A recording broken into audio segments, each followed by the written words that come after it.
heart of the cyberculture is Mondo 2000. It started to be the first Zine that really did the New Age movement. Mondo, although most people know about Wired, Mondo was first. Heidi, you are the art director of Mondo. You make Mondo look the way it looks, and that's a very important aspect of the magazine. Thank you.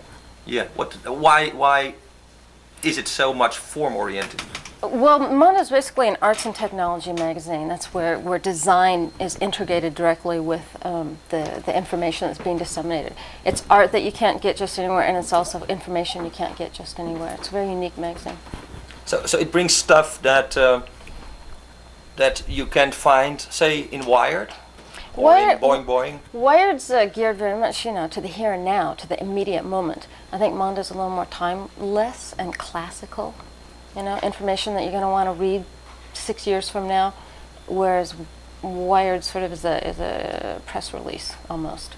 I mean, don't get me wrong, Wired is very relevant for the culture that's happening at the moment, but you tend to throw them away, whereas I think people collect Mondos. Now, Mondo has done 14 issues. The next one, we have the cover here. This is a cover you designed. Yes, I did. Now, this is a beautiful girl and a background. This is fairly typical. It looks like a digital background. It is created in Photoshop, yes. The pieces are from elements that I originally photographed. There's a crystal in there. There are toad's eyes in there, if you know to look for them. There are eyeballs in there. Toad's eyes? Toad's eyes, yes. This is a secret subliminal indicating buffo, whatever? Buffo, no. Well, actually, if you know our publisher, Queen Moo, she's expert on toad venom, as a matter of fact. So it's more. Which is where the buffo Tayina comes in, where you lick toads and. Yes. So that leads me to the question: women. There's always women on the cover. Except, I think one time. Yeah, we had JFK on the cover one time with his head exploding. Uh-huh. Women tend to sell. They're also very beautiful to look at. Mm-hmm.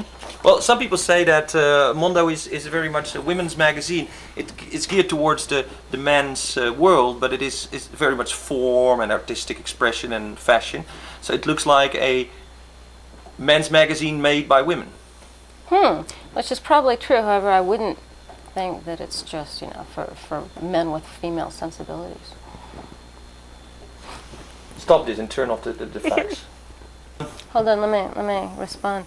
Wait a minute. Yes. So my guy knows where we are. Okay. Yes. Yes. Yeah. The female influence on Mondo.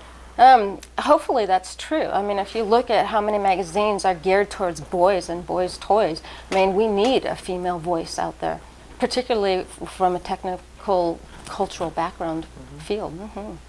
Now, the silicon movement, sometimes called the silicon otherhood, because we want to include women there. It has something to do with Gaia, with the mother goddess that seems to be in the world, but also to be in chips. This mother goddess idea about beauty and earth and stuff like that. How do you see that in the magazine?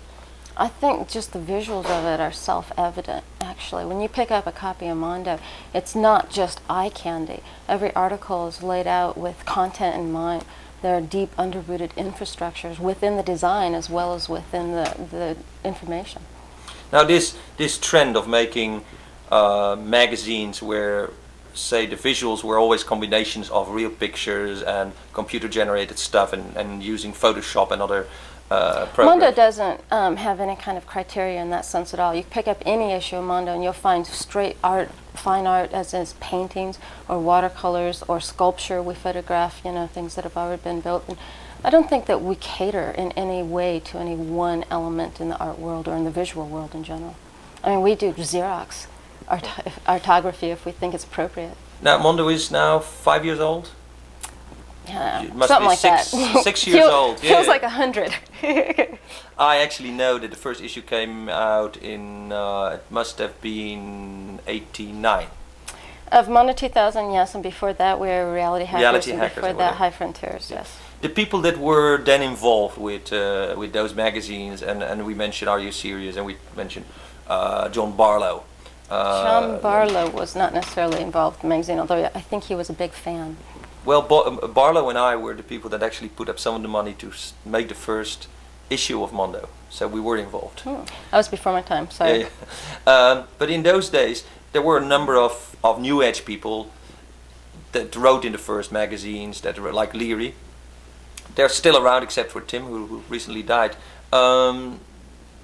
Has there been new blood in that? In the movement? Especially since, as you can see from myself, that I don't even know some of the details behind these eminent people in our society that we've all read and know about. Their involvement, particularly with the magazine, is so far before me, and most of the people who are currently with the magazine, that the details are left to people like you and Alison, who actually should write the memoirs. The direction, has it changed? It's an art magazine, it's a new age magazine. It gears towards the integration of technology in society, consciousness, fashion. Is that different from, say, 5 years ago, as far as you can see?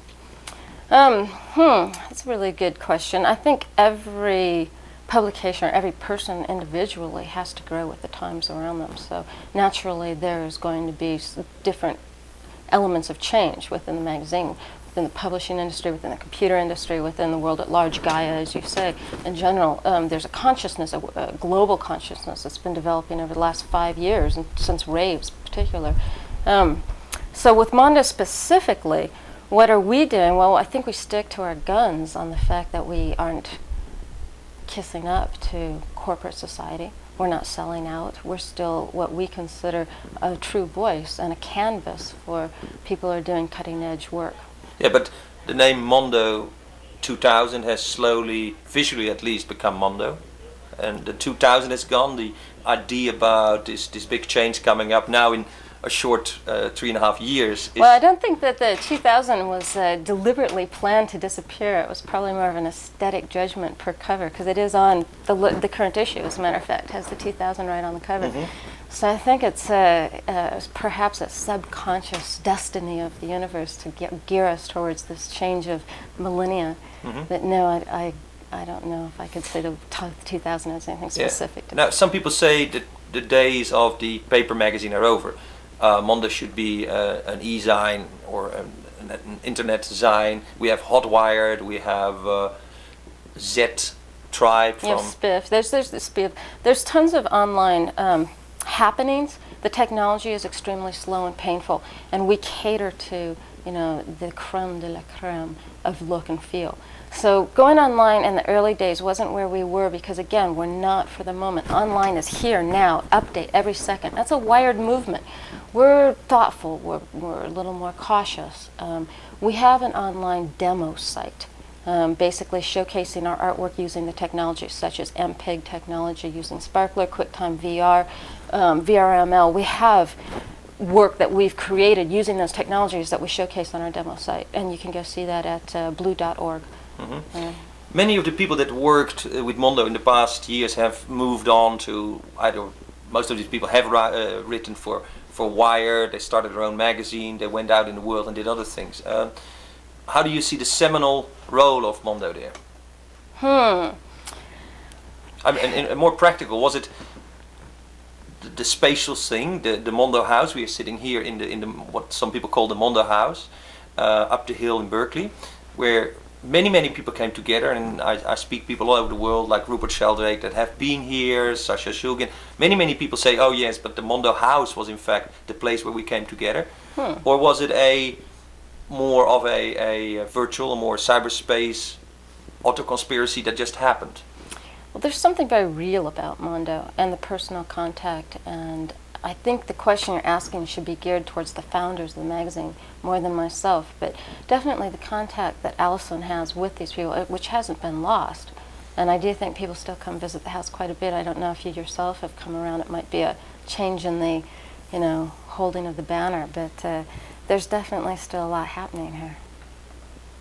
Okay, Mondo 2000, still on the forefront. Okay, thank you, Heide Foley from Mondo.